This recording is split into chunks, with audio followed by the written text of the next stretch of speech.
Welcome to the Fantasy Football Profit Podcast, hosted by Craig Phillips and Jeff Torrey. Visit us at fantasyfootballprofit.com. And now your hosts, Craig and Jeff. Welcome, everyone, to the Fantasy Football Profit Podcast. I'm Craig Phillips, joined as always by Jeff Torrey. And tonight we're talking Thursday Night Football, Dolphins, Jacksonville, and it went about as we expected, right? Actually, not really. I don't know. So do you have any takeaways from this? What's your main takeaway from this whole thing? Is it actually, there's a couple, I guess, could be. I'll tell you mine, but in a minute. What's your biggest takeaway from tonight? I mean, the only takeaway as far as fantasy goes that I can really have is the fact that it looks like James Robinson is for real. Yep. I mean, when I say real, he did nothing. He broke no big plays. He didn't do anything like that, but they're going to use him, and he does get some tough yardage after the fact. Yep.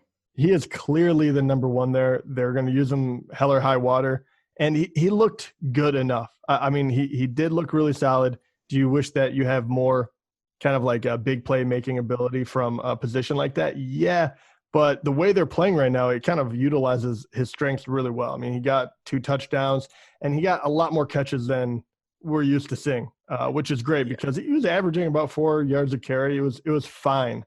But the yardage in the passing game really bolstered it. I don't know if that was because they were missing DJ Chark or not, but that is really my only takeaway. I thought Dolphins kind of played just a smart game, even though it felt like Fitzpatrick was doing really well. His numbers aren't overly impressive. He got 3 touchdowns, 2, passing, 1 rushing. And, it was good to see Gesicki catch a touchdown, but that was all he really did. Yeah. Like there wasn't actually a lot. It was just like little pockets of like, what can I take from this? James Robinson was the only one for me. Yeah, that's the biggest one to me was James Robinson. And the fact that it was only 11 carries for 46 yards, but he got those 2 goal line carries and he put them in. But the biggest, I guess, even takeaway from the whole thing for me was even in a game where they're down by a lot and they're in a passing mode for a long time, it doesn't just go to Chris Thompson like people thought might happen. Chris Thompson's value was seen a lot higher just a couple weeks ago before the season started, as in this team probably won't be good. They'll probably be down. They're probably going to have to go to the pass catching back. And I mean, Thompson did catch 5 balls tonight. Not saying that he had 6 targets, 5 catches, but you would have thought that in a game like this, it would be all Thompson, and it's not. Robinson's going to be out there. He can catch the ball, 6 targets himself, 6 catches for 83 yards. They don't need to go to Chris Thompson. They can just use James Robinson as much as they need to. And so even in a game where they lose by 18 and only score 13 points, I mean, fantasy-wise, James Robinson has a monster fantasy day, which is, I mean, when you see the Jacksonville only scores, 13 points, you would never think that, but it ended up being about, in standard scoring, it was 24.9. You give yourself some good old PPR scoring, he's over 30 points. So, that's my biggest takeaway. And my other one would be just the fact that you cannot trust Gardner Minshew, which after the first 2 weeks, we kind of started to let that creep into our minds that you could. And he became he moved up my rankings. He was in the top 15 for this week. I thought it was a good matchup. He'd been playing well. Why wouldn't you think he's going to be good? Even without Chark, that wasn't really like a worry to me. They had enough, they have Keelan Cole. They have, D.D. Westbrook's still on the team. I saw him once. They have, what's his name? Tyler Eifert, that guy, that tight end. And Chenault, who caught 5 balls. In Conley as well. They had a million guys. I wasn't worried about that. But it just wasn't there tonight. And, he still threw for 275 yards, but no touchdowns and a pick. So he's hard to trust in just a regular 10, 12 team league. I think there's just better guys out there. I mean, shoot, in our own league, Jeff, I offered somebody Matt Ryan, and they don't even want him. They wanted to start Minshew, so hey, to see them. Well, maybe you can offer him again now. No, it was too. I had too steep of an asking price, but not even a counter. So. The only other person that is worthwhile talking about, Devontae Parker, for people that are listening, he did catch 5 balls for 69 yards. Not bad, not good. Just he's still hobbled. You could tell he's not quite himself with that hamstring injury yet. And so I guess the only other person in my mind that is worth talking about, and I don't know if this necessarily told me anything. It does tell me one thing, that Myles Gaskin has got a stranglehold on the running duties as of right now for Miami. He got 22 rushes And I realized that Miami was up this entire game. It was an unorthodox. I don't know how many times we're going to see that. But Myles Gaskin, 22 carries for 66 yards. So he averaged 3 yards a carry. Nothing great, no touchdown, but he also caught 5 balls for 29. He put up a decent outing, and he got a lot of usage. What are your thoughts about him? I mean, I don't know how good he truly is, but he's getting a lot of use, and he's catching the ball too. So he's still a flex. He's a flex play. He's, I think, an okay flex play. I guess the only downfall, I think, is Jordan Howard comes in there on the goal line. So that takes away, that touchdown ability from Gaskin, which he'll probably get a shot or two. But Jordan Howard seems to come in the goal line. He got one. Jordan Howard had 3 carries for a yard. Got himself a touchdown. He got stuffed on another one. I don't actually know what the third carry was. I only saw 2 of his 3 tonight. That was like the definition of like a touchdown vulture. Yeah. He's that. He's going to end the year. 1 yard, 1 touchdown on 3 carries. That's hilarious. Jordan Howard's going to end the season with like 35 carries for 40 yards and 15 touchdowns or something like that. Right. Like it's going to be the most ridiculous stat line you've ever seen in your life. It's just they do not use him unless it's on the goal line, like at all. He's just not playing. Matt Breida, that's disappointing. I mean, I guess we're still going off what we saw a little bit in San Francisco, but San Francisco did shy away from him at the end of last year too, right? And it went to Mostert, and Breida wasn't playing much. It was early on where we saw, yeah, but at injuries. The same time, I don't know what this is, because at the same time, they shied away from him because they could go to someone as talented as Mostert, right? That big playability. I highly doubt that we know Howard is not that highlight reel guy anymore.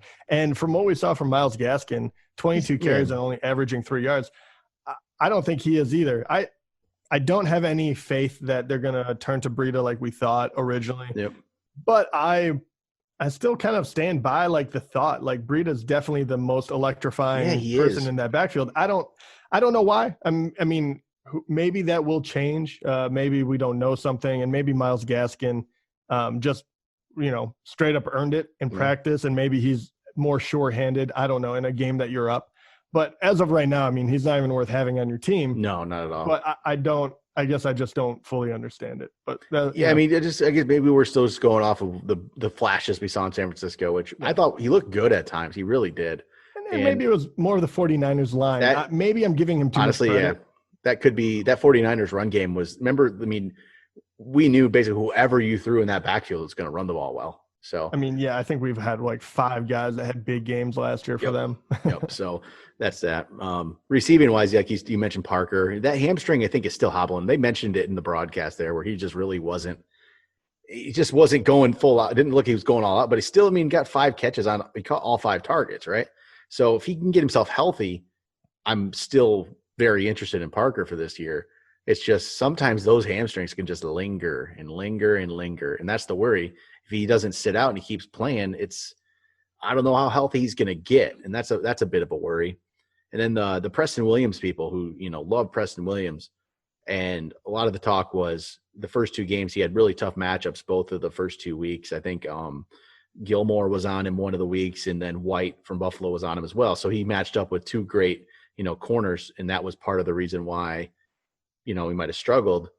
He saves his day with a touchdown today, but still only 2 catches, right? So only 2 targets. So Preston Williams isn't quite, getting there yet, but he's coming off an ACL, right? Like that's not everyone is ready right away. They're just not. No, but I mean, do you have any faith that, or any inkling that he is going to be worth even rostering for the rest of the year? I know I'm probably going to get some pushback because there's, for some reason, people like Preston Williams a lot, but I just don't see it right now. I think he's a talented young guy. Yeah, it's just I don't think it's worth waiting around for anymore. Right. I don't think there's other guys and this happens. Like I've already done it to myself this year, is holding on to guys too long and you miss out on the potential other guy. And this game right here is the prime example of this. So talking to our main league here, Jeff, James Robinson sat there on the waivers, and I knew he was there. And I'm like, I should probably pick that guy up, right? Just see what he is. And I didn't, because I didn't want to get rid of Matt Breida. I didn't want to freaking release Matt Breida, because I'm like, I think Breida has something, I want to see what he can play, what he can do. And because of it, I didn't end up with James Robinson. And you know what? I could really use James Robinson. So don't sit on your guys just because you drafted him. And I made that mistake already this year. on you and me both. And I should have gave him a try. I know we both did. I was so sure that it wasn't going to turn into anything. We talked about it on the show. Yeah. We talked about it here. We talked about it. He sat there on the waivers on our league, and you could have picked him up for – we have fab budget, but you could have picked him up for nothing. And we were too tied to our teams, you know, to the guys we drafted to not go get him. And it could hurt me. It could definitely – you could really use him, Jeff, on your team. Oh, I could. Oh, my God. I would love to have him. And see, so don't get tied to a player. That's my takeaway. If your guy's not performing, you're through 3 weeks, cut bait right now. Just get somebody that – I don't know who's out there, because this past week was the big waiver week. A bigger waiver week than we've had. Yeah, I'm going to say bigger. It was but there was a lot of options. Yes. But I don't know what those people are going to turn into, because a lot of them are fill-ins until injuries come back. True. I do have one last guy I want to get your take on. He's kind of been up and down so far this year. Yep. Jasecki. So extremely talented tight end. We both really like him. Just in this game, he did catch a touchdown, but much like Preston, that saved his week. He had one catch. It looked really good when he did it, but that was it. To be fair, Fitzpatrick only threw 20 times, completed 18 of them, so you know that they're dumping off to the running backs and closer. But last game, just one game ago, he was 8 catches out of 11 targets, 130 yards, and a touchdown. What do you see for this? It is all over the board. Yeah, at tight end, like we talk about, it's not as deep, at some positions. So I still want to use him. And I'm happy he did get the red zone look. I do wish there was more targets here today. Yeah, but I guess it's part of the game. It's only 20 attempts. I mean, you could say that for Preston Williams too, but Preston Williams has done that for 3 games. But they didn't need to, I guess, pass it much. I mean, Fitzpatrick was 18 to 20. That's all he had to do. And I will say, just to give more context as well, in case you did not watch the game, there was a play in the end zone near the I think it was like the early fourth quarter or something. They did go to Jasecki. He actually he made them call a pass interference, so they got on the one. So they did try to go to him twice in the red zone. Yep. And that is very helpful to know, because, hey, even if you're not throwing a lot, the fact that he is going to be looked at there and he's extremely athletic, he caught one, drew the offense or the defensive, pass interference on the other one. Good to know, but still very up and down. But I don't know. You still believe in the upside? I do. I still think he's that talented. He just looked so good last week that I believe in. I believe in the guy's one of the most athletic tight ends out there. And I think he's starting to put it together in it's year 3, right? And that's about on target, right? It's about on the right timetable. So. And I know Miami fans will not like to hear this, but I can't wait for them to go back to playing from behind, because they'll throw it to him a lot more. Yeah. Exactly. I don't want to see Myles Gaskin run the ball 22 times for 66 yards. It's very, very boring way to watch football. I don't want to see Miami just have a good win. Come on, this is terrible. It's not good for fantasy. So, but all right, that will do it for tonight. We'll be back Sunday night. Well, I'll be back Sunday night. Jeff's going to leave me for a while, so.